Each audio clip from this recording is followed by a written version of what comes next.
Wednesday, hump day. Head coach Nick Saban, fresh off press conference before the Ole Miss game. Alabama, SEC opener against the Rebels this Saturday. Bryant-Denny Stadium, Tuscaloosa, 2:30 p.m. Central Time kickoff from Bryant-Denny. CBS will have the call. Season-defining game for your Crimson Tide. Will they answer the bell? But right now, though, you're rocking and rolling on the hottest show on the streets, covering your Bama football news. In my own words, yours truly, Stephen Smith of TDA. Happy to be here with you. We bring you the show from the Magic City of Birmingham. We stream this to you through YouTube. And speaking of the channel, you tap that subscribe button right now. So subscribe to the show. Make this your show, your spot, your network, platform, channel, space, avenue, roadmap, whatever you want to call it. You get all things Bama football. Staying in the know there. Also, share the show to everybody that you know. Get every friend, every family member, diehard Bama fan, casual Bama fan, consumer of Bama football, anybody addicted to this Crimson Tide program, share the show with them. Give a thumbs up right there. Smash the like button. We appreciate that. Trying to get the show 50 likes out the gate to start it. That daily Super Chat go $100 daily. Super Chat going $100 right there. We appreciate you guys for that. A lot to talk about today. A lot to dive into. We want to hear from you, the Bama fans. You can do this by calling 205-448-1358. The number to call in to let your voice be made known on the show, 205-448-1358. And one more time, 205-448-1358. Want to hear from you. But Eli, let's jump into this right now. Topic one of the conversation, Bama taking on Ole Miss this weekend. Everything starts with the offensive line. It is time for this group to stand up and stop talking. Stand up, be about that action. Stand up and do something. Do something. We heard all summer, we're going to be mean, we're going to be aggressive, we're going to be physical, we're going to be dominant, we're going to be elite. We're going to run the football, make teams quit. We haven't seen it all. We haven't seen it this season so far. We haven't seen it. We've seen Alabama's offensive line get pushed around, pushed in the dirt, getting manhandled. We saw MTSU have its way at times with Bama's offensive front. We saw Bo Davis in Texas completely expose the Crimson Tide with a three-man front. And for goodness sake, we watched Alabama look absolutely lifeless against South Florida for 3.5 quarters until 6 minutes left to go in the fourth quarter. So his offensive line that was supposed to be the strength of this team, the men in the trenches are not playing the Bama standard. They're not doing it. Eric Wolford and his group not getting the job done. Eric Wolford and his group not answering the bell. And this is an offensive line that through 3 games, they've given up 12 sacks. It's 4 sacks a game. It's given up 10 sacks in the last 2 weeks. It gave up 5 to South Florida, including 3 to one dude, Daquan Evans. One dude beat up your offensive line, Bama. One dude. Little Daquan Evans had his way, took your cookies. One dude took your cookies. The whole game. The whole game. The whole game. So, you give up 5 sacks to South Florida. You give up 5 sacks to Texas. 10 in the last 2 weeks. 12 the whole season so far. Averages out 4 sacks a game. Alabama is ranked 123rd in the nation. That is no typo, people. That's real. You go check it out, collegefootballstats.com. Real. Alabama ranked 123rd in the nation. Sacks allowed. That ain't good. That ain't good. That's pure awful. That's atrocious. That's unacceptable.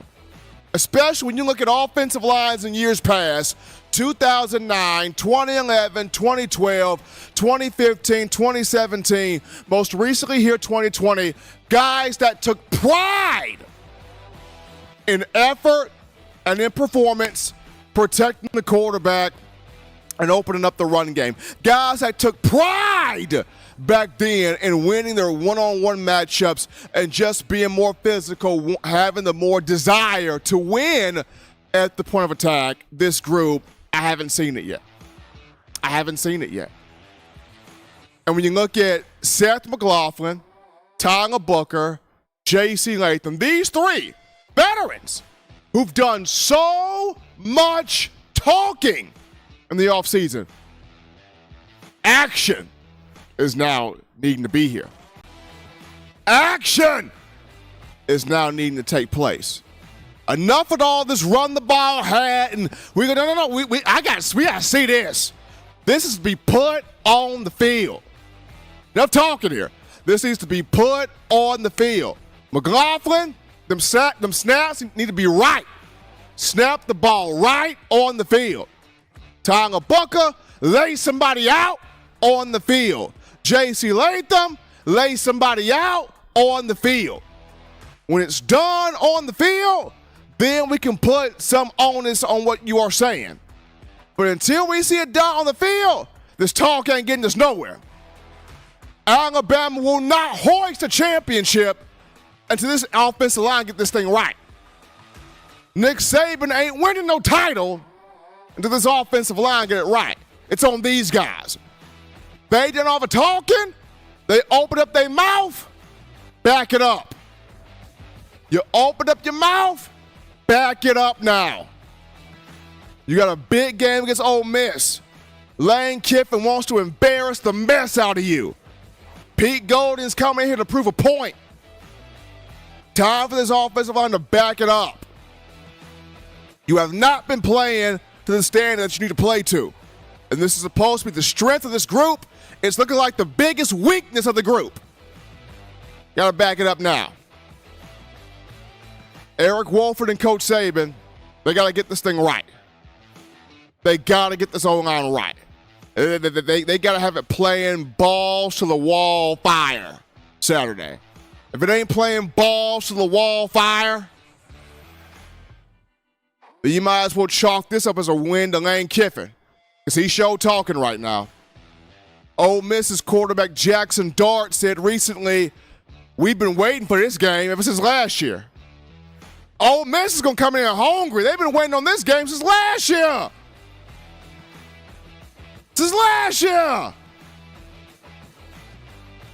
Bama's O-line. Time to man up now. You done all the talk this offseason. The talk is over. Action needs to be taking place, and it needs to start on Saturday. We go to our first break right here on Michonne. Touch that dial. We're just getting you started, folks. When we return, we go to the phone lines. We get your calls, your thoughts, your conversations. Light us up. Time to hear from you. What do you as the fans have to say right after this?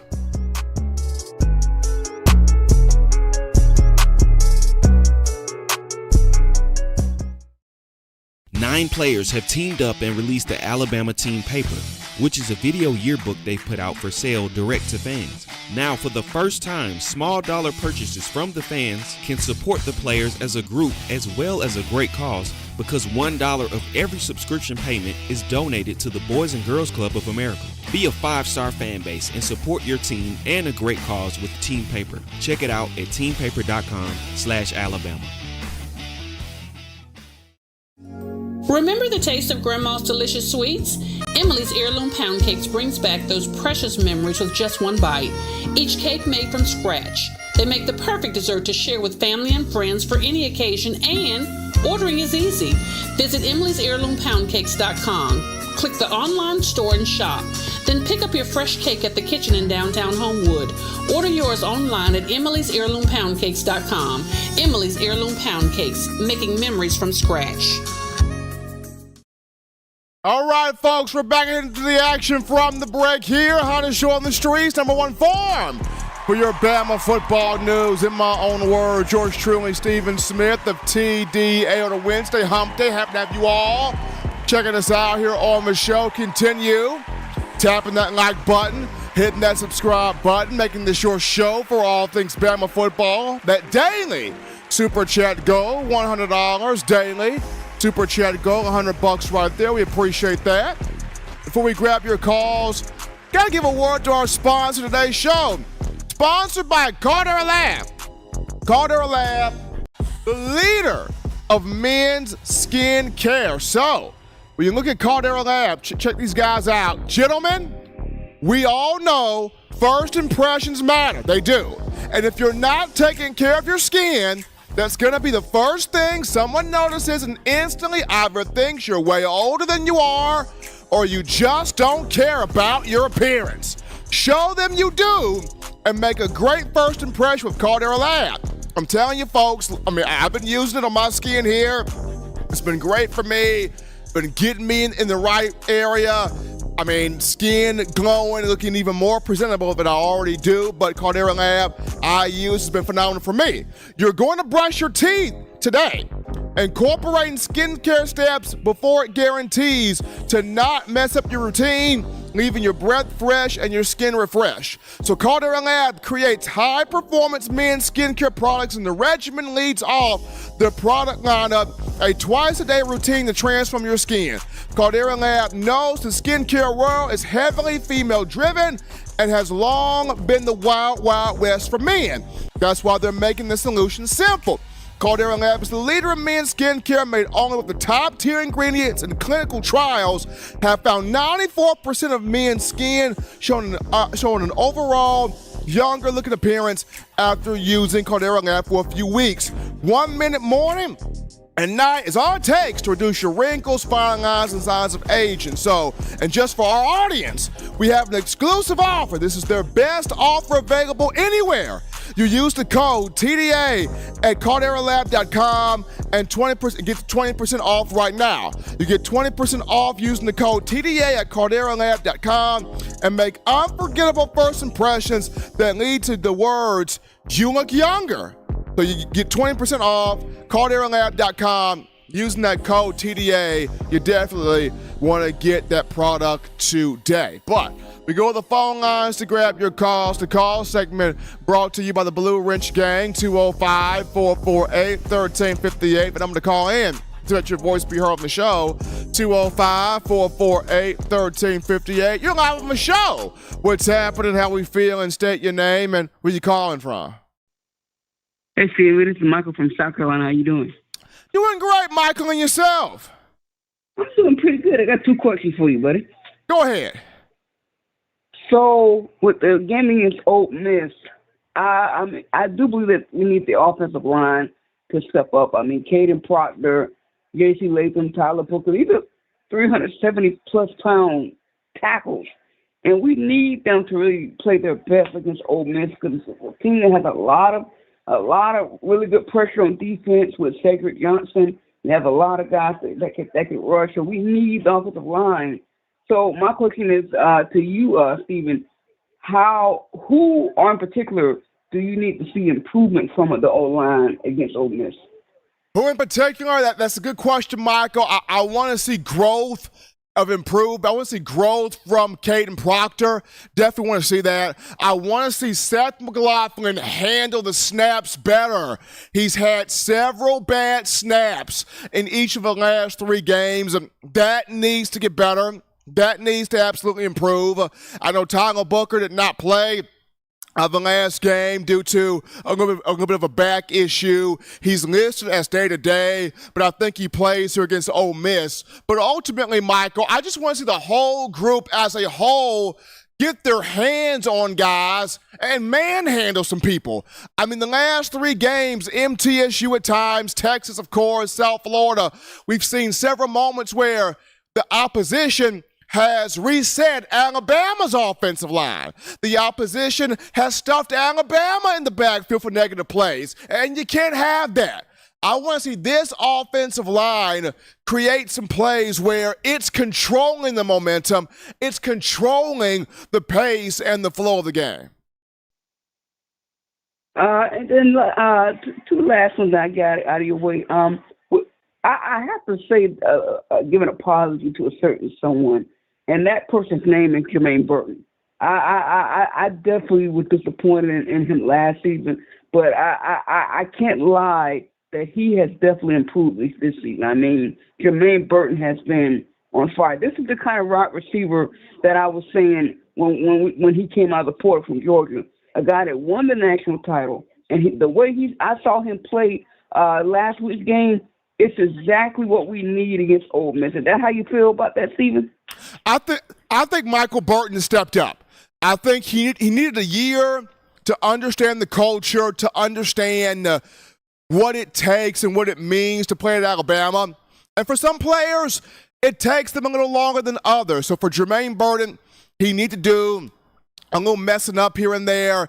He needed to kind of get an understanding of what it means to play at Bama, but now he has that understanding. The last 3 weeks, Burton has done something each week to show you he's locked in. He wants to be a part of this team. He wants to be a part of this program. He understands it now. He gets it now. He has stepped up. And last, Steven, I just want to say today's my birthday, so he's having a great day. Absolutely. Michael from South Carolina calling in, getting us started here on a Wednesday. We take this call. You're live on the show.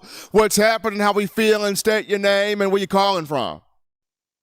Hey, Steven, it's Bo White from Eufaula, Alabama. How you doing, man? Doing good, man. Doing good. How we feeling on your end? Man, we hanging in there, man. Been reminiscing about some things you said in the spring, man. I got two things I want to talk about. First, we talk about Tommy Reese and the offensive coordinator a lot, but we didn't say nothing about the defensive coordinator. I mean, I know they've been talking about T-Rob calling it, which it don't really matter. But you said something back before spring ball. We had got that linebackers coach from Southern Miss, and he left and went to Florida as a D coordinator. And you said, we're going to remember that. That's going to hurt us. That guy called a devil of a defense against Tennessee in Florida last week. And so I wanted to say you was correct about that, man. We should have evaluated that guy and did whatever we could to hold on to him. Because he got those guys flying around absolutely. the ball. I mean, look at Austin Armstrong, before he got to Southern Miss, he sat up under some great coaches. He sat up under Kirby Smart. He sat up under Dan Lanning. He sat up under Will Muschamp. He sat up under some generals, and he took some notes as he sat up under those coaches and absorbed all of what they taught him. There's a reason why he was regarded as a defensive whiz kid, making that transition from Southern Miss to Alabama. And I really wanted us to kind of hold on and hang on to him due to the knowledge that he has, but also the knowledge that he gained from being up under Kirby Smart, being up under Dan Lanning, being up under Will Muschamp, being up under guys that know what they're doing. You said it, man. You really said it. I know you said it. And another thing, man. Okay, Yunze, he's from here in Eufaula, man. He what made him a 5-star to me, I think, was his speed off of the edge. When he was coming around, it was hard for an offensive tackle to block him, regardless of who it was. He was coming off of that edge. Now, Stephen, 3 years ago, Elijah Pritchett up at Carver High School had no problem stopping Zay. We lost that game. We had no problem stopping Zay. So I know you say that injury hurt him a lot last year, but I want to know what's keeping him off of that field now, because I know he can stop a speed rush or either, hold them up. May not stop one, but he'll hold them up. So what's keeping Elijah Pritchett from seeing the field? That, Bo, is the big question, because Pritchett at 320 pounds now, Pritchett would be your most ideal offensive tackle weight-wise, size-wise, because he doesn't carry all of that weight. He can move. He can bend, he can establish an anchor and reestablish an anchor, as opposed to Caden Proctor, and the young man's going to be good. Caden Proctor's going to be good, but at 374 pounds, he's on the heavy side too, though. So when you're going up against those speed rushers, they can get by you quickly when you don't have the agility to move the way you need to because you're carrying 25 to 30 extra pounds on your body. So Proctor's going to have to cut some weight at some point, but to me, I look at, due to the fact that Elijah Pritchard does have a year in the system, I wonder myself as to why he's not being looked at a bit more here. Okay, yeah. But, man, I appreciate you taking my call, man. I don't want to hold you up, but there's just some things I was observing when I saw that guy, Austin Armstrong, man. You know, when he was on the field, and when a guy made a mistake, he would go to him, talk to him, let's fix this, still dap him up. You know, he brought those guys energy that I hadn't seen in Florida in a long time, man. And I wish we had that, and I wanted to bring it because I remember you saying that's going to hurt us because, you know, he was on at Bama for about 2 weeks, and you say we're going to revisit that. And I really thought about it after I watched that game, man. He called a devil of a game, and he motivated those players. He absolutely did. Appreciate Bo White calling in there from UFI. I mean, Austin Armstrong would love to have him here. But at the same time, Robert Bama has been doing a solid job so far. The guy that Alabama brought in from the California area to replace what was lost there in Austin Armstrong, who was only in Tuscaloosa for a cup of coffee and some donuts for about a good 2 weeks there. But we take this call here. You're live on the show. What's happening? How we feeling? State your name and where you calling from. This is Mike from Chicago. How's it going, Steve? Doing good, Mike. Doing good. And yourself? I'm doing good. It's one thing I'm noticing. We're giving Tommy Rees a pass. I think, we're putting it on the line. We're putting it on this. I think it's Tommy Rees. I mean, if you look who's coming in, Mississippi's coming in. Jackson's Dart is Jalen Milroe, and Jalen Milroe is Jackson Dart. I mean, Jackson Dart, somehow or another, Lane has schemed up a offense to take advantage of Jackson Dart's ability to run. I think last week he rushed for 128 yards. He's also passing the ball. And for whatever reason, nobody's saying what he cannot do. But for some reason, Jalen Milroe cannot do this, cannot do that, cannot do this. And we have no idea what he cannot do. I think he has an ability to do everything. But if you have a person that's having to read maybe 7 or 8 things as opposed to maybe 2 that Jackson may be reading, it plays a difference. I mean, even you look at Sark. I mean, they're scheming up things around their quarterback. Even when Lane was here, he schemed up things around Blake Sims. It wasn't, hey, I want Blake to do the same thing that my other quarterbacks did, that McElroy did, or anything like that. We're giving Tommy a pass, a big pass. I think he's over his head. I think Saban knows that. I think, I always, call in and say, I trust the GOAT. This one, I think this was a bad decision with Tommy Rees. He is over his head in what he is dealing with the SEC and Alabama football right now. I think I've seen other teams out there with athletic quarterbacks that they want to label it, but I've seen other teams with quarterbacks that have the skill of Jalen Milroe. Jalen can throw the ball. He can throw the out cuts. He can throw the curls. He's done it. Matter of fact, if we think about it in Texas A&M, the RPO that Jermaine Burton got, beautiful pass, hit him right on the money. He takes it 40 yards for a touchdown. It has been seen, but if you're not scheming it up and you're not going and things are not where you're keeping the other team off balance, and you say, okay, hey, tee off. We didn't give Bill O'Brien a pass, and he scored more points at Alabama than any other offensive coordinator. But somehow or another, we was on him night and day. Tommy Rees is terrible. I mean, if anybody has to show it this week, it's not the offensive line. It's Tommy Rees. Tommy Rees has to step up and show that, hey, he has an ability to scheme a defense for his personnel, not the personnel. Because he even said that we coach for players. Remember at his press conference, he said, we coach to the players. He has not been coaching to the players. So go ahead and give me a listen to your comment on that. Roll Tide. Appreciate Mike from Chicago calling in, and he's absolutely correct. This is a game for Tommy Rees too. This is a huge game for Tommy Rees due to look at the person on the other side that he's matching wits against, which is Pete Golding. And I'm going to talk about this in the second topic. Pete Golding is coming back to Tuscaloosa with something to prove. Pete Golding was ran out, and a lot of folks, I myself included, Pete not it. Now Pete returns to say, hey, remember when y'all said I wasn't it? Let me show you this right here. Tommy Rees, this is a big matchup for him to scheme this thing right with Jalen Milroe in terms of what he does well. It's time for Tommy Rees to really get into the RPOs, the jet sweeps, the rolling Milroe out to the outside, just really pulling out the stops of what makes Milroe a dynamic player, a dynamic athlete. It's time for Tommy Rees to call this up.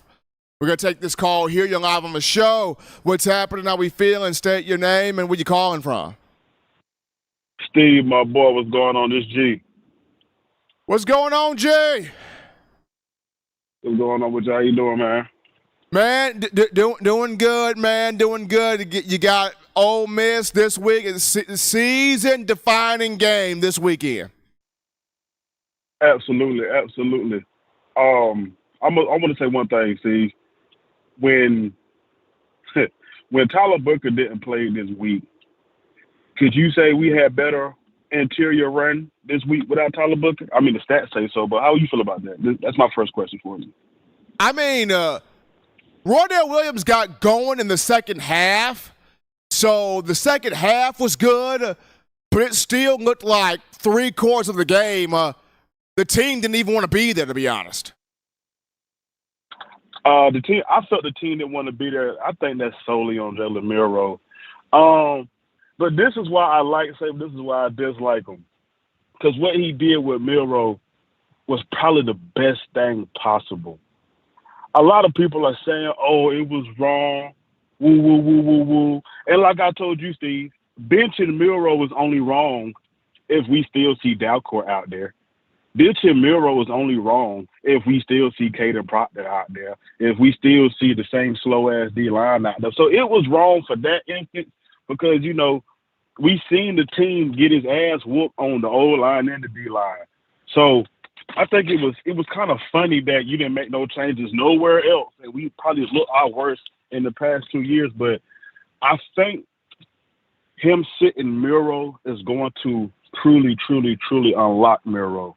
Milroe won't gonna learn nothing from USF. He's too athletic. You know what I'm saying? Milroe's only lessons are going to come when a team can't contain him. You get what I'm saying, Steve? So if he played Woot the Wop, Wake Tech, NC State, some bullshit like that, he can always outplay them. His development is equal comp. So I think we about to whoop the hell out of Ole Miss. But look at this, Steve. A lot of people are complaining about the O-line. The O-line is not good. We know that. But I think the issue with the whole team is there's no competition, Steve. How do we have the number one recruiting class 3 times out of 4 years, but we got the same lineup from the past 2 years? That don't even sound how it should go or how it makes sense. You bringing all these top players, but we're seeing the same O-line for 3 years in a row. You bringing in 6, 7 D linemen, but we're seeing the same D linemen for the past 3 years. So their O-line sucks because the D-line sucks. And the D-line's not getting no penetration because we're not getting no good practice from the O-line. So I think we're going to have enough skill to beat Ole Miss, but I'm still worried about the trenches moving forward, Steve. Appreciate you. Appreciate G from Raleigh calling in right there to the show. And just for me here, when you look at this offensive line and defensive line, this is going to be a critical football game. This game against Ole Miss is going to be a critical football game, and it's the battle of who won it.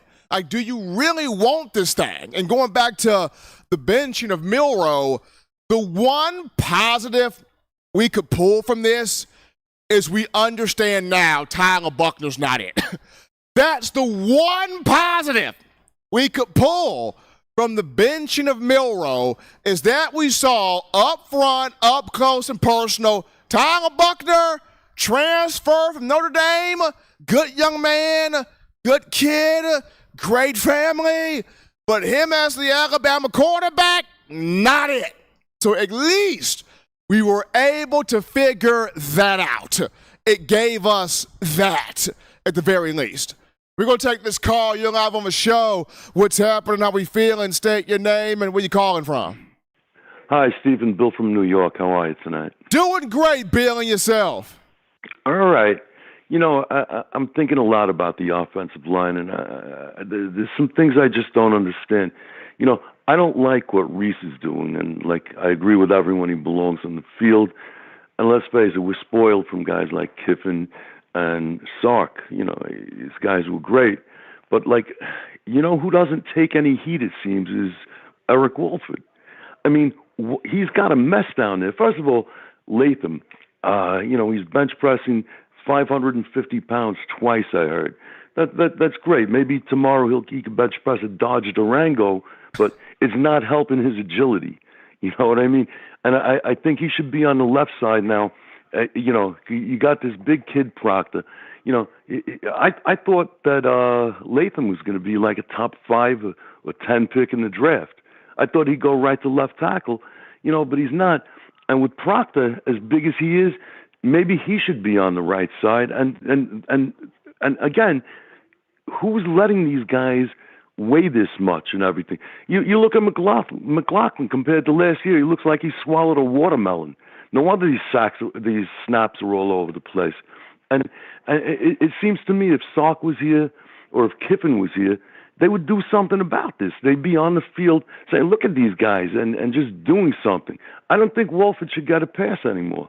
Who have we had? Who has he developed really that much since he got here? I want to know. You know what I mean? What happened to the days of all these great left tackles we had? Even Leatherwood, the kid now who's on Cincinnati, these guys were all good. All good. Stephen, talk to me. What's going on down there with that line and these coaches? All right, so with the offensive line, Bill, first and foremost, these guys, especially at both tackle spots, need to cut some weight. They got to get down to 310, 315, maybe 320, but ideally 310. Because even with Big Cam Robinson, he was 310, 305, 310. So you can't sit there and weigh 370-plus pounds and believe that you're going to be able to move and offset a speedy edge rush, whether that's a defensive end or an outside linebacker coming out of the quarterback. So that's number one. These guys got to drop some weight. Number two, when it comes down to it, these guys have got to have some pride in winning their one-on-one matchups. There's no pride. There's no, I'm going to beat this guy. I'm going to flat out embarrass this guy in front of me, and I'm going to take joy in doing it. We're not seeing these guys take absolute pride in, look, bruh, I'm about to destroy you. I'm about to eat my food, take yours, and there's nothing you can do about it. There's not that anymore. And somebody should be there talking to Latham that this guy, if you're drafted in the top 5 or 10 picks at left tackle, you could get yourself like a $30 million guaranteed contract. Instead, he's over there at right tackle. Those guys make about half the money in the NFL as left tackles. You know what I mean? What? I just don't understand it. But I hope it changes. Want to see it change on Saturday. I think we're going to beat these guys. I'm not afraid of Mississippi. I don't know, man. I don't know. But anyway, thanks for taking my call. Appreciate Bill from New York calling in right there. It's not the fact that there's a fear of playing Ole Miss. It's just that when coaches talk, is what I'm saying, coaches talk. And after Sarkisian was able to come into Tuscaloosa, right, and win by 10 in Bryant-Denny, you gotta understand, Sarkisian's on the phone with Kiffin, and Kiffin's like, Sark, bro, what did you do? How did you do it? Like, you went into the GOAT's house and you beat the GOAT by 10 in his own house. How did you do that? And I'm pretty sure Sarkisian is laying out the game plan. Look, Kiff, we did this. We hit him with this. We got him with the okey doke on that. We hit the shake and bake mama make with that. We carved them up like turkey on that right there. And Kiff was like, all right, got that, right. Coaches talk. They talk. It's a camaraderie. Coaches talk. So, to me, the whole ordeal is for Alabama, you gotta be on your A game this week. This is a season-defining game. This is a season-defining matchup. Kiffin is trying to get his first win over Coach Saban in his time at Ole Miss. He's 0 for the last 3. If you look at it, this is probably the best opportunity for him to get the win. It's probably the best shot he's going to have. So for Alabama, if this is the best shot Kiffin's going to have to beat you, you got to be on your P's and Q's this week. You're at home. You got to. There's no other choice in the matter. You have to.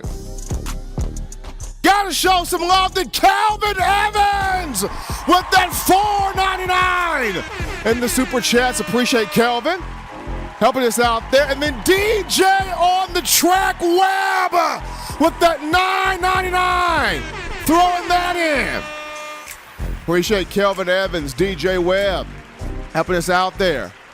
We got our cool call topic here, Eli. Coach Saban, after Monday, he said, hey, Jalen Milroe is QB1. He's earned it. Moving forward, in today's presser, Saban has unveiled QB2, the primary backup. Come on down, Ty Simpson. QB2 for the Crimson Tide. He's taking the reps there, primarily as the backup. Simpson, of whom ended the game against South Florida when Tyler Buckner could not get anything going. Simpson going, 5 of 9, Eli? 73 yards passing, led 2 80-plus yard touchdown drives. So Ty Simpson earning that right to the backup quarterback, which goes to what I have said, Eli, from the jump. Why is Tyler Buckner even here? I mean, why was he brought in? Why? If we knew that this was going to be the gist regardless, Milroe and Simpson, why go out in the transfer portal and get Buckner? Why do that? I mean, I understand coming from Tommy Rees, but Coach Saban, you could have vetoed Tommy Rees and said, no! You could have vetoed that. If we knew that this was going to be the move, you could have vetoed what Tommy Rees said from the jump. Didn't need Tyler Buckner in here. We know who QB1 and QB2 are now. As if we didn't know back in the summer who it was going to be. Anyway, we'll take a break right here, folks. Don't touch that dial. When we get back, we dive into Kiffin, Pete Golding, coming back into Bryant-Denny. Season-defining game between Bama and Ole Miss. We'll get into it after this.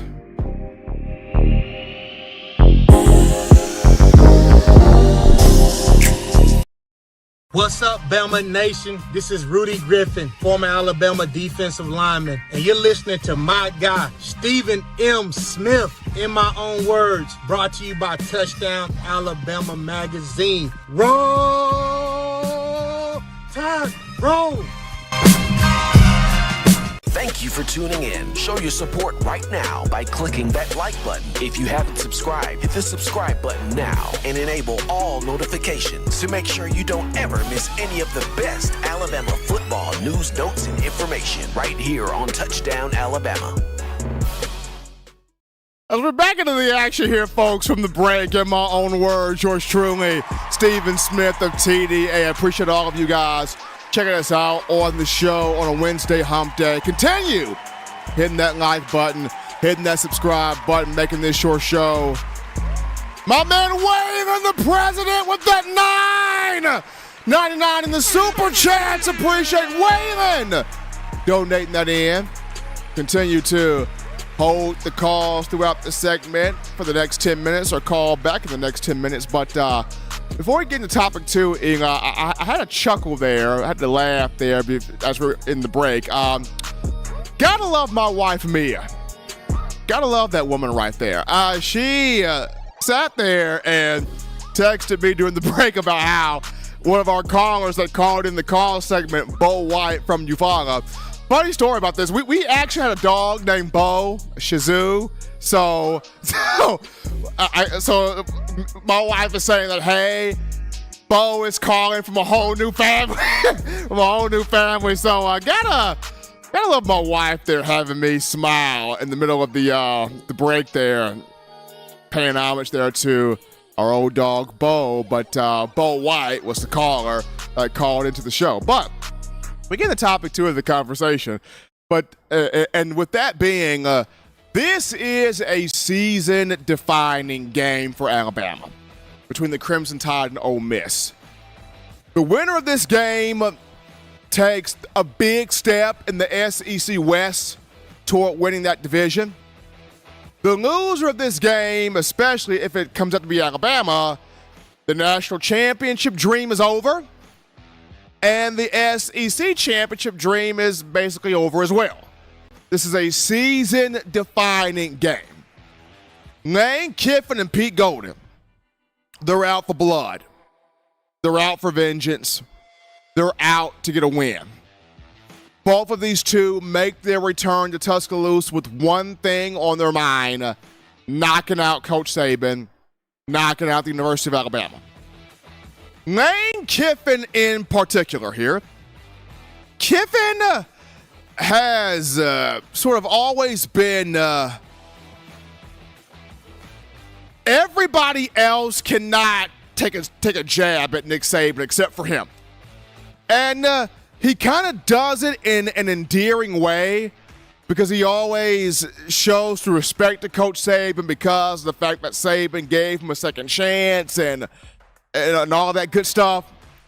But then Kiffin also likes to rub salt in the wound in a sense of, I'm going to come after Nick Saban.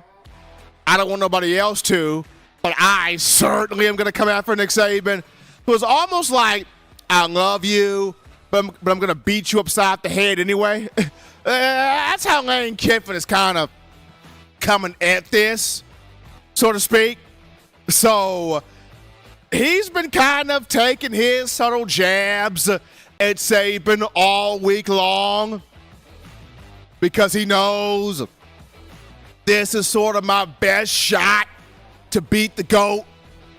If I'm not going to do it now, will I ever be able to do it? If I'm not going to do it now, will I ever have that chance? Will that door of opportunity, will that window ever be this open again as it is currently? Alabama, a 6.5-point favorite over Ole Miss. You've got several media pundits that believe that number should be the other way around. Ole Miss should be the 6.5-point favorite over the Crimson Tide. But this is the best shot Kiffin has to beat Alabama. And he knows it, and he is well aware of it. When you look at Pete Golding's looking at this like, I got something to prove. People said I was terrible as Alabama's DC. People said I didn't know what I was doing as Alabama's DC. I was ran out of town after 5 years. Now I get a chance to come back and show my old boss, hey, you messed up by running me out of here. Like, Pete Golding had this game circled ever since, he got in the truck and got to Oxford. So he's had this game circled because he looks at this as, hey, here is my shot to get a little get back here at Coach Saban. And you as Alabama fans, the last thing y'all want is for Pete, in the words of Marvin Constant, is for Pete to come back into Tuscaloosa and get a win. That's the last thing y'all want. Like, that is the furthest thing for y'all from y'all mind, is to have Pete Golding walk in here to Bryant-Denny and get a win. But he's had this game circled on the calendar since going to Oxford. This is a season defining game. Alabama's back is against the wall. It's got to come out throwing haymakers. I just got to come out throwing every haymaker it can. Get Ole Miss. Do away with Ole Miss early. Offensively, defensively, special teams, you got to do away with Ole Miss early. Alabama cannot afford mental errors in this game. It can't afford penalties. It can't afford turnovers. It can't afford misjudging the bounds of the ball on a punt return. It can't afford none of that. Because Lane Kiffin is already a mastermind. You don't want to give him extra. Like, you can't afford to give him extra. You just can't do that. You can't do that. Season-defining game for Alabama in every sense of the word. Coach Saban said this week in practice, the energy has been there. The toughness has been there. The motivation has been there. We heard about the players-only meeting after the USF game. But we only know if the players-only meeting took root by what we will see Saturday. Saturday will give us the depiction of how much this players-only meeting truly took root. We go to another break right here, folks. When we get back, we return to the phone lines. Get those calls ready. Light us up. We want to hear from you right after this.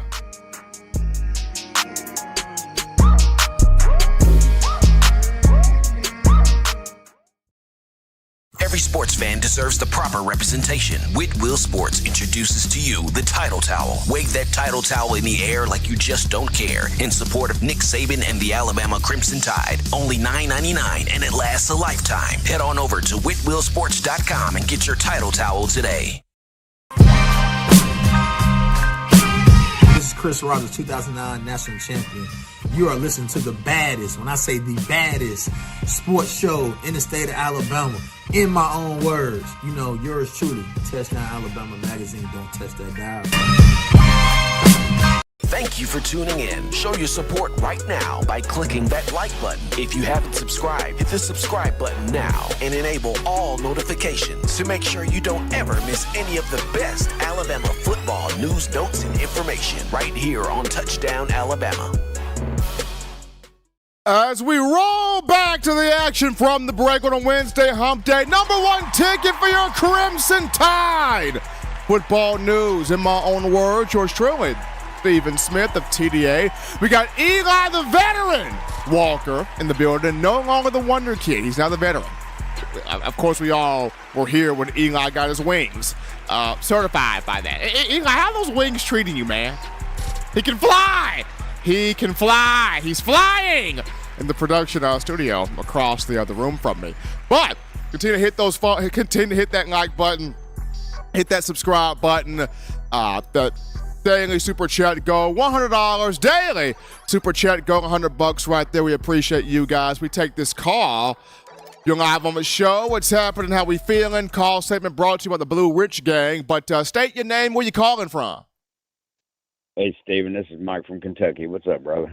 Doing good, Mike, doing good. We got Ole Miss. I think Milroe's about to cook something up here.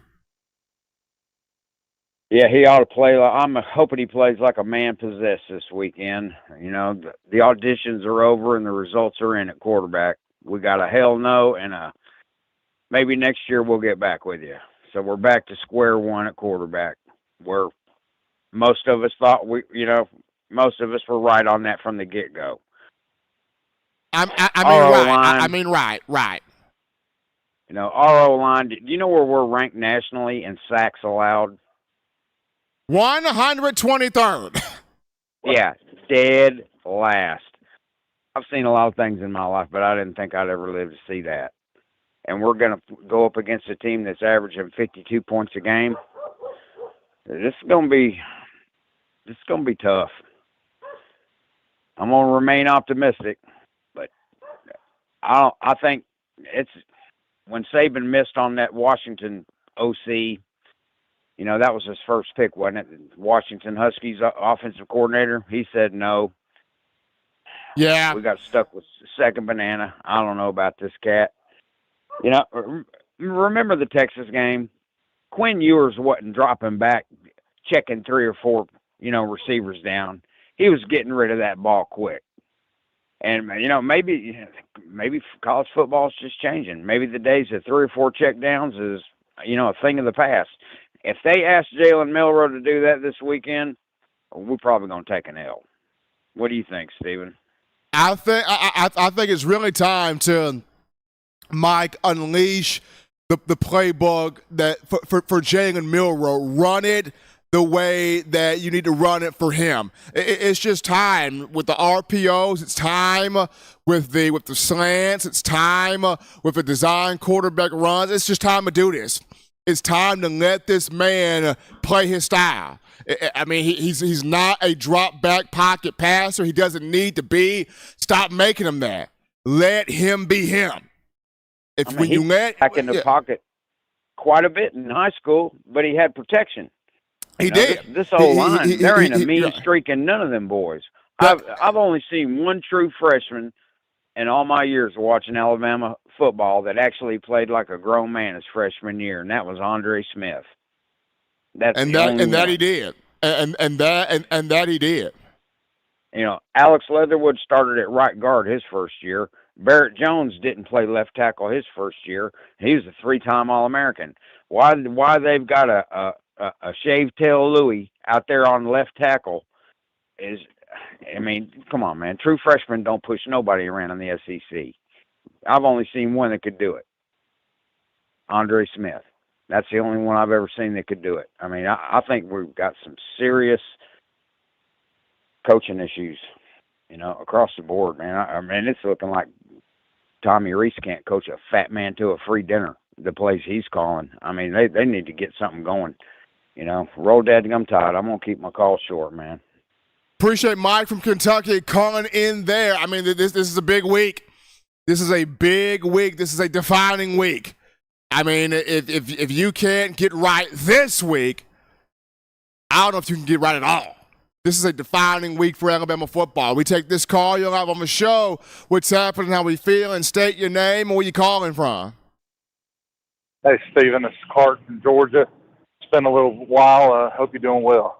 Doing good, Clark. Doing good. But yeah, how are you doing? Well, last couple of weeks have not been treating me very well, as it has most Alabama fans. Coming into the season, I thought Ty Simpson was going to be the guy that could ultimately make the throws against the tougher defenses. I think, when it comes to making the check downs and, getting right as it comes to having a rhythm offensively, I thought our best opportunity came with him. But Coach Saban feels differently. He's making the call, and, I think Jalen Milroe, if he's given the opportunity to be a Jalen Hurts kind of quarterback, I think he has the opportunity to get us to the ship, but I don't know if it's going to win anything of ultimate importance. I'm talking about the SEC championship against probably a team like Georgia or a team like Ohio State or Michigan in a playoff scenario. What's your take on it? I look at this. To me, it all stems from two coaches here. It stems from your offensive coordinator and Tommy Reese, because if this game planning is not right at all, doesn't matter who you got at quarterback, and then your offensive line coach Eric Wolford. This line was talking about how we're going to be the best line in the country this summer. They have shown nothing. They have shown absolutely nothing the first 3 weeks. MTSU had moments in the first game where they pushed Alabama around. Texas with a 3-man front, Bo Davis was pushing Alabama around. South Florida, Alabama's got way more talent than South Florida, but one guy on South Florida's team, little Daquan Evans, he had like 3 sacks? He was killing the offensive line. Yeah, and that's another thing, too. When you look at this offensive line's ability to come out through the preseason and up leading up into the season and saying how they were going to be the trench kings and they were going to get back to, that dominant standard that Alabama's always had. You don't have to say it. Yeah, you don't have to try to make up something that maybe you're not. Because that's what we're seeing through the first 3 weeks. 121st in the country, last in the Power 5. That's unacceptable. I agree with you completely, but I think Alabama finds a way to get it done this week. I think you're going to see an inspired effort on the offensive front. I think they probably get up into the 40s this week against Lane Kiffin. I'm calling it 45-28. Thank you, Stephen. I'll talk to you again soon. Appreciate Clark from Georgia with the call there. 45-28 he has Bama over Ole Miss. We got an Eli writing that down the board there, 45-28. Clark with that prediction there. We're taking this call. You're live on the show. What's happening? How we feeling? State your name. Where you calling from? Steve, what's up with you, man? This is Jay, and I done moved on y'all fellas. I'm up here in Smithville, Virginia. Ah, Jay, to move the location on us. Yeah. I ain't too far from old Coach Smook, man. Y'all gonna put us boys together. Let us get y'all some real Alabama content, but man, y'all got on old Tyler Booker for a second. Man, can I? Man, this message for him. Shut up, fat boy. We don't want to hear nothing about no players meeting, especially if you ain't played the week before. What you got to talk about in the meeting? How you got punched in the face the first couple games? Shut up, fat boy. End of that, Steve. I don't understand all this social media and everybody got to be on social media and tell all their business. Man, listen, man, it was a players only meeting. What the fans need to know about it for? What this podcast need to know about it for? Now we got a whole nother rap horse to deal with because you want to run your fat mouth. Shut up, man. I'm off of him because I'm going to get real mad. Steve, I called in when we first got the coordinators, right? Everybody was happy. I called in and I said, pump the brakes, guys. Remember? I said, hold on. Because Kevin Steele and Tommy Rees ain't did nothing for Alabama.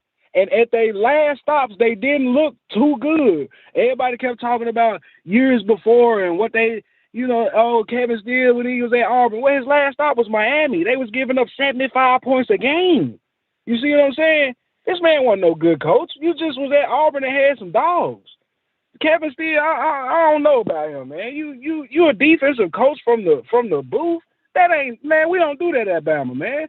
Get us a defensive coach that's we get a sack, he gonna jump up and down on the sideline with the players and celebrate like we used to. Tommy, Steve, we was happy. I thought we was getting a creative guy, but I've been calling in for the last 6 years, hollering about, hey, what about the coordinator creativity, man? Where is this? Man, you got 17 different quarterbacks you should be creative with, man. All them boys can run. All them boys can throw. Man, our offense should look way better than this, man. We ain't seen the jet sweep to Isaiah Bond yet. Why? You see what I'm saying, Steve? You ain't seen no halfback screen to Justice. Why? Like these plays that was a staple at Alabama once. A halfback draw. We won against LSU on the halfback screen when TJ Yeldon caught it and took it on to the house. Like, why is that not something that we see every game? Man, Steve, it seems like we calling in and complaining about the same old thing to the point to where it's like, hold on, man. I got to look at Nick now. Nick, you hiring this trash. You hiring straight boo-boo, straight doo-doo, straight whatever you want to call it. It ain't good and it ain't Bama. First you went through this whole quarterback rehab. I'd rather go back to that. Bring Bill O'Brien back. I called in every show trying to get rid of Bill O'Brien. But what Tommy out there doing, Steve, I'm about like some of the fans I see on Twitter. Is he sabotaging this? Because I called in and I said that too now, Steve. I said, we got to watch him because he is a Notre Dame guy, remember? I said, hey, we can't really trust him while we ain't hiring some of our guys. And everybody went, oh, here go Jay. But no, man, we need to hire some of our guys that love Alabama. This man loyalty going to always be with Notre Dame. He gonna be the best play caller he can be for Notre Dame. Immediately you come to Bama with more talent and you look like trash?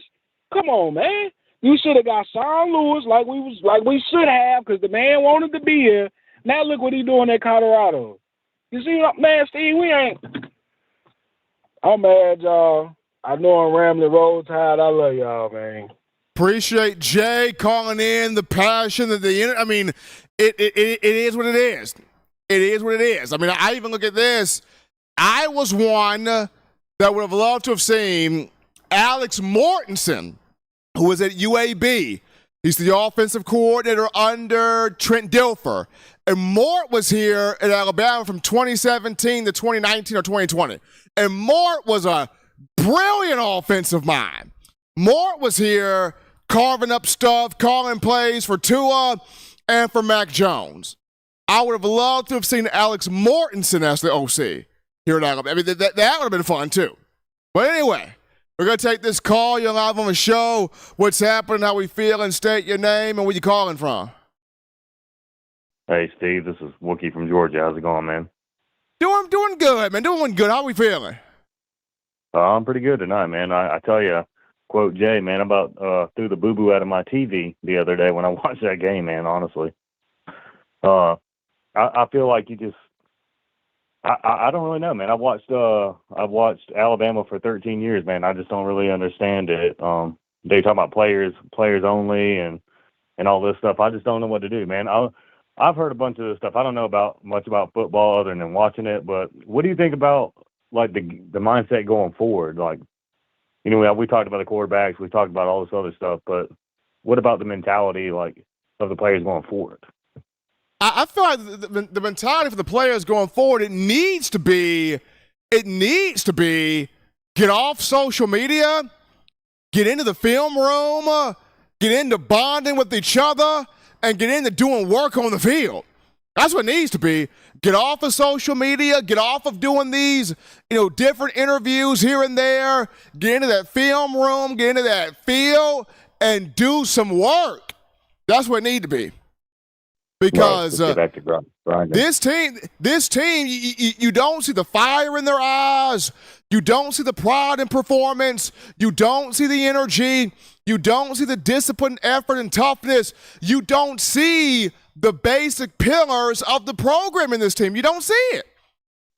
You don't see the basic pillars of this program where this team is concerned. And you don't see it when you got former players voicing frustration. You don't see it when you got the Reuben Fosters, the Tim Williams, the Reggie Raglins. These guys are hurt. They're hurt. They're upset that they can't believe this is what's happening. When they were there, it wasn't like this. So when you got guys that have played for Coach Saban, that have went through the blood, sweat, tears, grind, they gave their all. If they were taken off the field, you would have to take them off the field, kicking, screaming, graveyard, dead, for them to come off the field. Because they loved the program that much. If they came off the field, you would have to resuscitate them back to life. That's how it was for them. Football meant everything. They didn't like it. They loved it. It was their all. For these kids now, they don't love it like that. And that's the problem. Yeah. The only person I see fighting pretty hard is like Malachi Moore. That's it. I see some of that they only fight in that. And hell, I'll tell you the truth, man. I didn't know who to buy a jersey. So I think I'm gonna buy a Riker jersey off the line. So that's the only one worth having. There's a few guys on this team that are fighting the way Bama of old did. There's a few guys. Malachi Moore is one you can point to. And there are a few others. But this team as a whole, walking in one unison, carrying that one heartbeat, that one drum sound, it's not that. But appreciate the call. Absolutely appreciate the call coming to the show right there. We're going to take this call. You're live on the show. What's happening? How we feeling? State your name. Where you calling from? Steve, you already know Joby, man, Round the Table Sports TV, man. Joby, what's happening, man? Man, what Jay was saying about the players only meeting, I'm like, what the hell y'all meeting for? Y'all had off-season, spring, summer. How much talking you gonna do around here? How much talking y'all gonna do now? Y'all should have did all that a long time ago. It's game time now. You know what I mean? I mean, it's action time now. It was action time first game of the season. It is action time. It's time to show what you've been talking about the whole time. The talking season is the summer. The talking season is the off season. What y'all been talking about this whole time? I mean, we all been talking about video games and what? It's game time now, and I want to go to old Petey Weekstraw Golden, man. We not worried about him this Saturday. We gonna bring it, man. We gonna bring it. We gonna bring it to him. One thing about the scheming thing, I heard Coach Prime say something interesting the other day. He was like, man, we don't believe in the scheme stuff, man. We believe in the matchups and mismatches, man. Mismatches and matchups, man. All that scheming, this and scheming that, man. We got dogs on our team, man. Let the dogs get out there, mismatch them, and let them do what they do, man. It's time out for all the extra stuff. And the last thing I want to say, Steve, is Miro. You can tell I think he knew that he was gonna sit out and let Tyler and Ty get out there. Because he was too jovial and happy about it. Like, even coming out the tunnel, it's like he knew. Like, I think him and Nick had already talked about it. Let me try these two out, man, just to see what they do. But I'm going to give it right back to you. Because he wasn't worried at all. He was on the sideline smiling, jumping up and down like it was cool and everything. So I think that's what was going on. One more thing, Steve, before I go. Only thing Miro got to do, man, I've been saying this all week. Just let that weight room go, at least for a month, man. I think he's too damn strong in the arms, man. Stop lifting weight for 1 month, man. The accuracy will get right. The accuracy will get right. That's all I'm going to say, Steve. Roll Tide, baby. Appreciate Jovi calling in right there. I want to pose this thought to you. Do you think, and maybe I'm weird for asking this question, and if I'm weird, then let me be weird. Love me in the weirdness. Okay? So I'm gonna ask you this. Do you think, Eli, that Jalen Milroe, for a second thought, he thought, everyone's been talking Tyler Buckner, Ty Simpson. Let's just see. Let me just take a step back. Let's just see how good they are for real. Give the people what they want to see, just so they can finally figure out for themselves what the real deal is. I mean, do you think Milroe thought like that, Eli? I mean, I'm not a conspiracy theorist. I don't subscribe to it. But I'm just saying, if there was a moment that I could be weird and just throw out a theory, just let this be the moment. I don't do this often.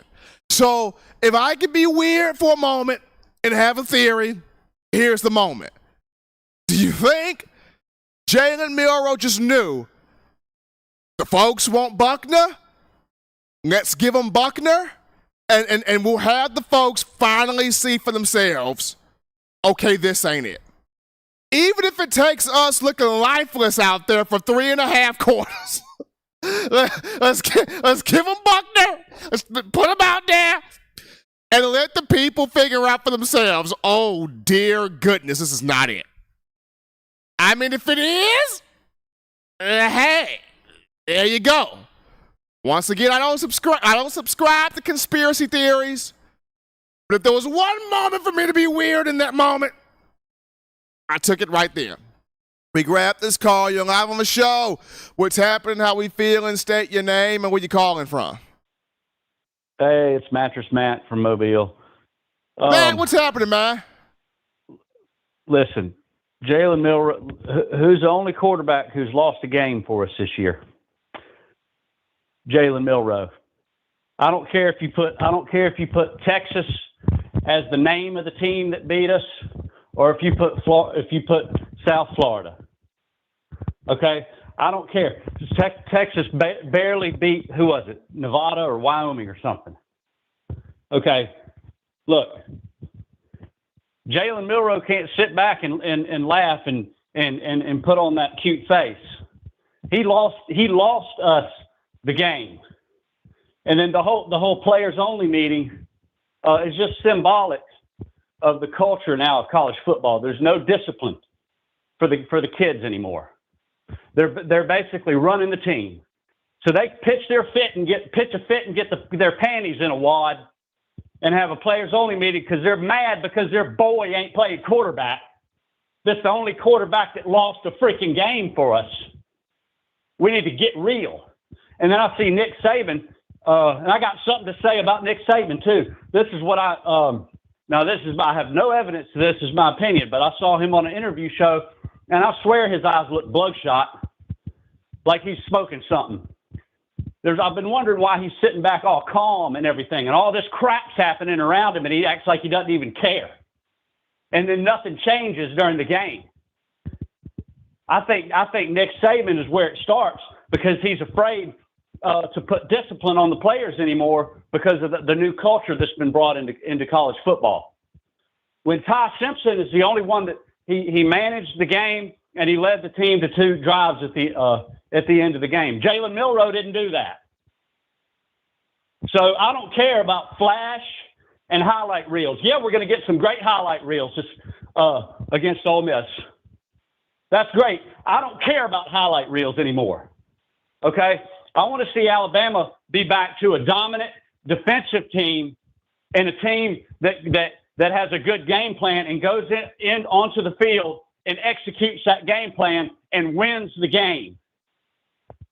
Do you want to win the game, or do you just want to have some highlight reels and get what you want? It's about the team and about getting the W on the scoreboard. That's what I want to see. That's just Matt bringing his passion here on the show out of Mobile. It's about the win. It is about the win. It's about the win. It's about the discipline. It's about the culture of the program that was started back 2007, 2008, 2009, and that foundation. And I go back to something I mentioned a few weeks ago, Eli, where a lot of the guys on the team are concerned. Are you about building a foundation, adding to a foundation, or are you just happy with just being a part of something? Are you willing to put in the work in terms of this football team?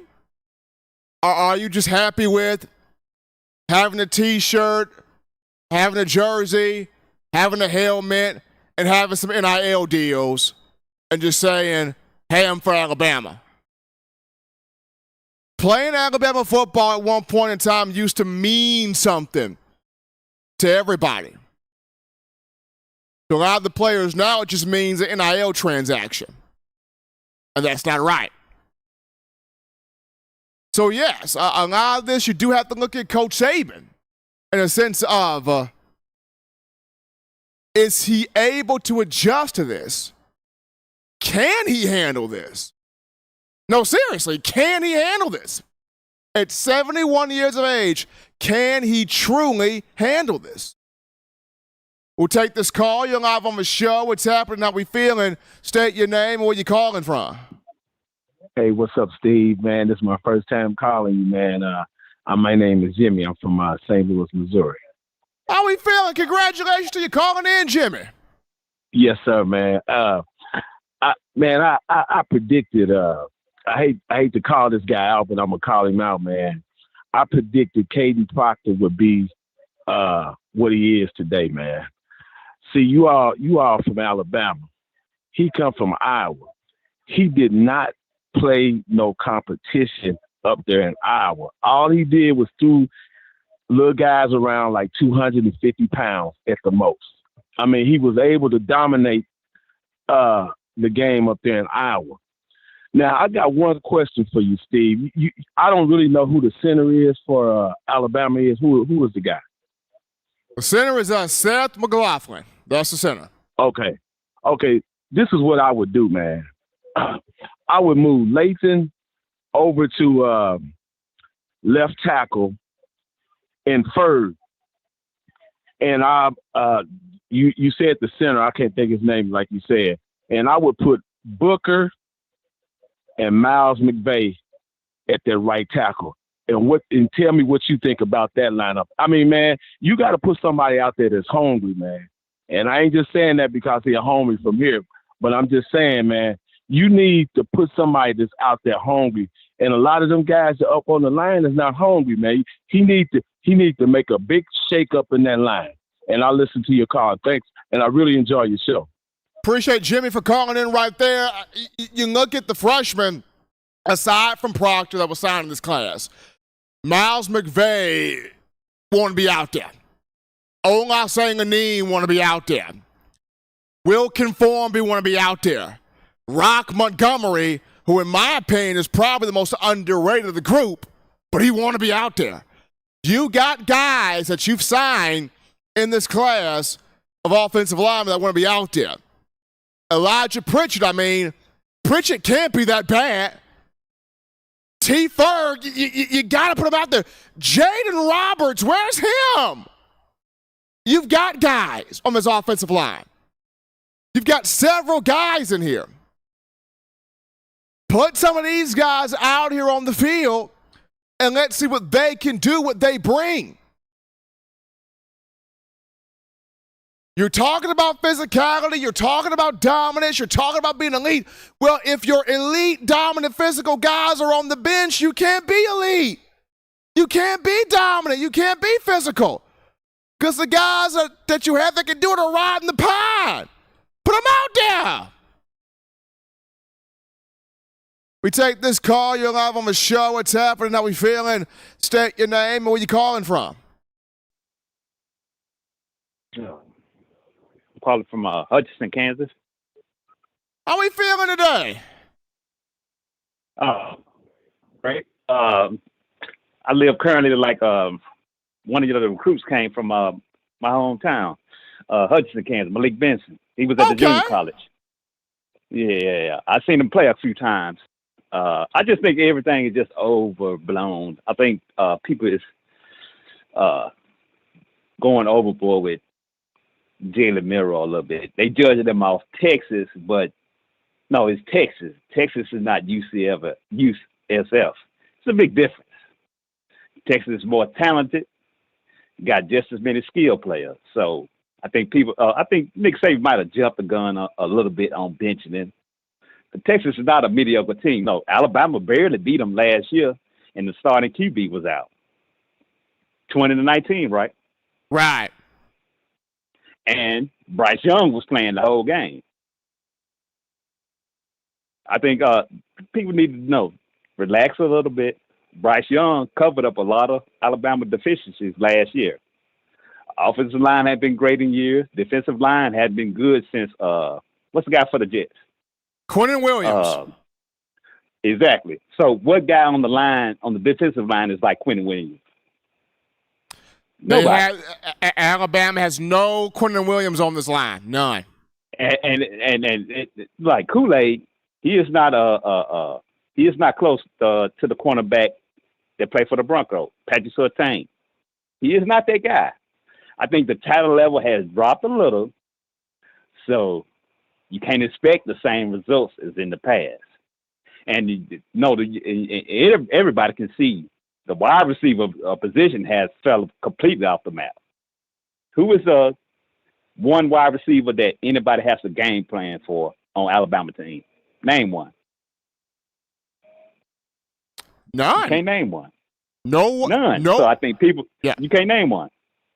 So I think people have to relax. It might be 2-3 losses, maybe more, because the talent level has dropped considerably, a lot.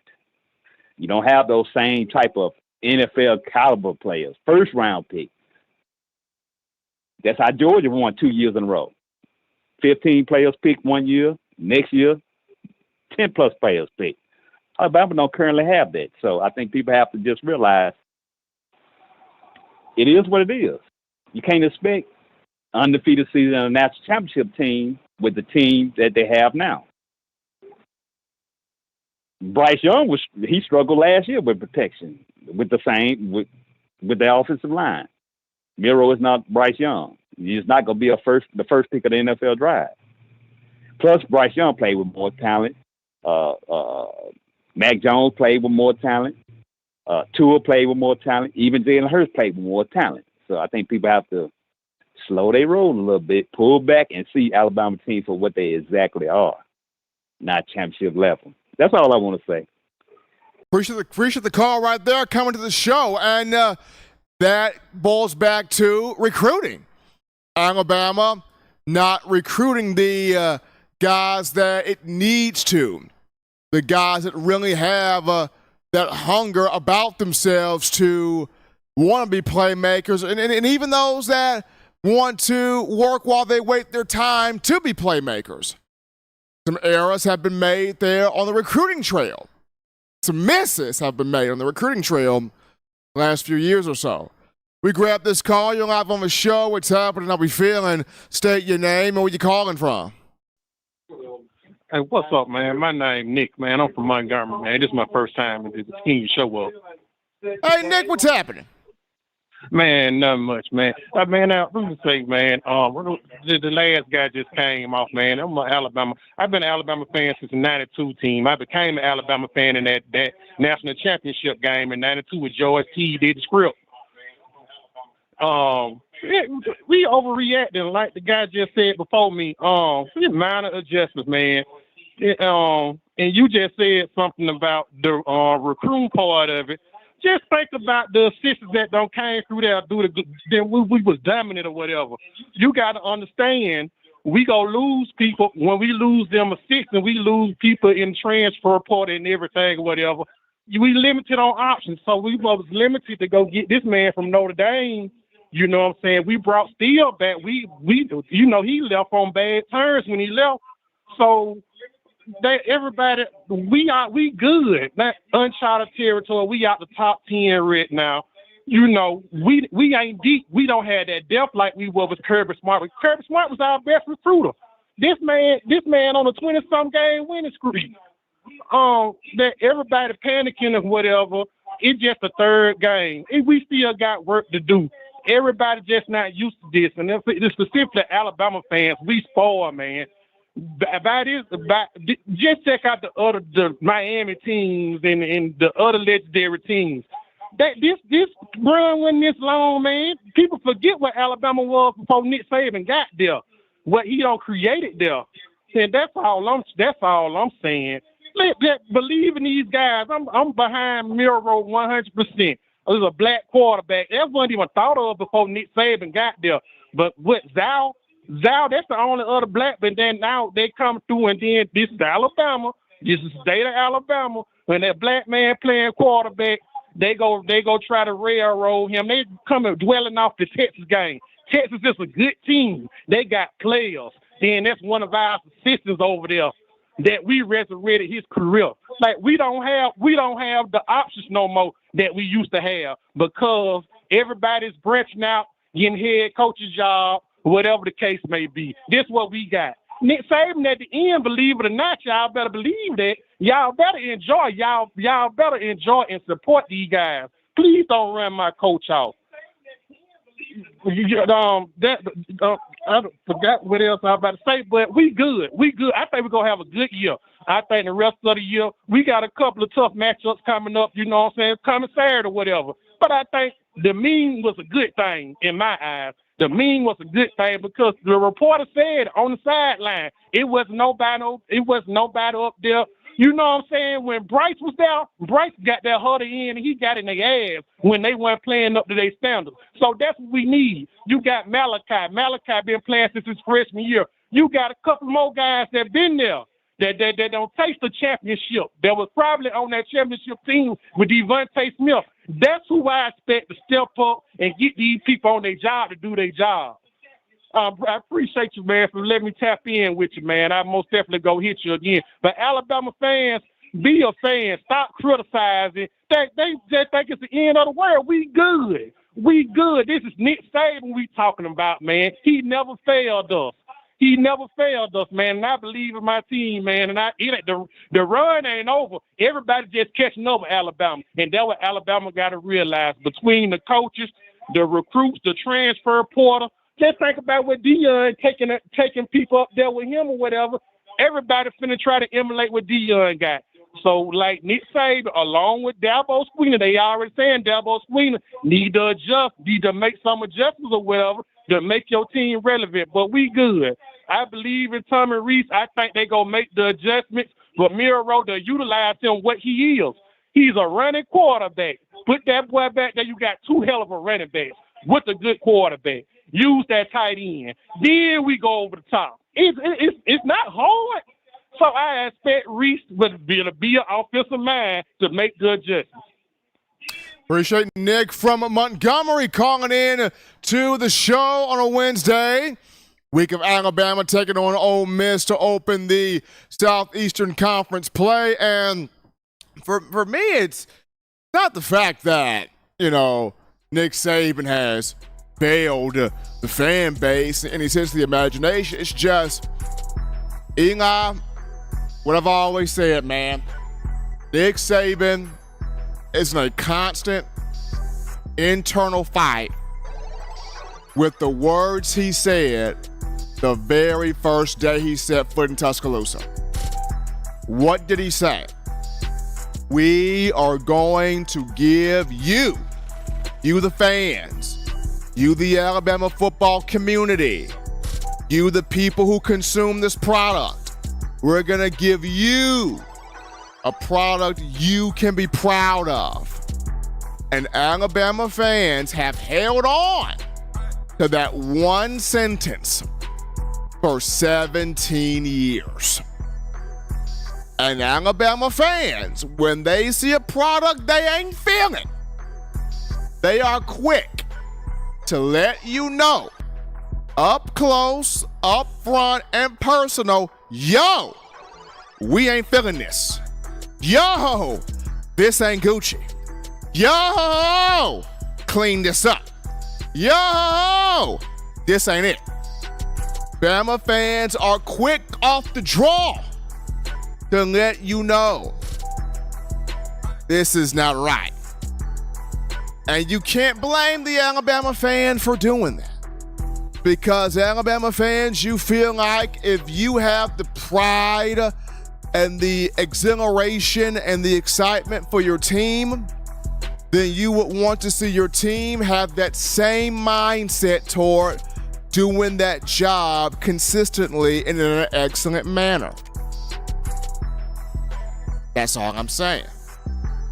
You've hung on for 17 years to that one sentence Nick Saban, of brown hair then, said when he stepped his foot off the plane of Tuscaloosa Regional Airport in January of 2007.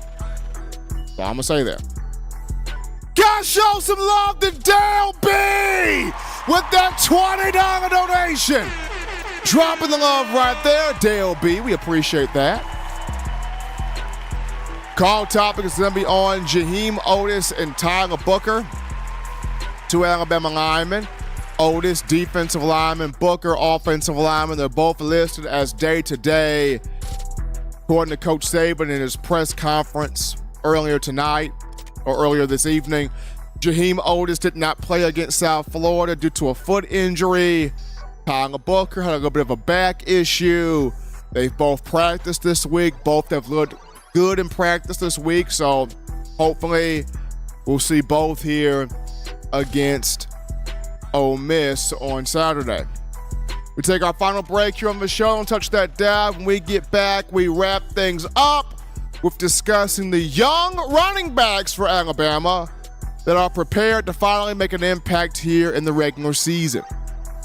We'll talk that group after this.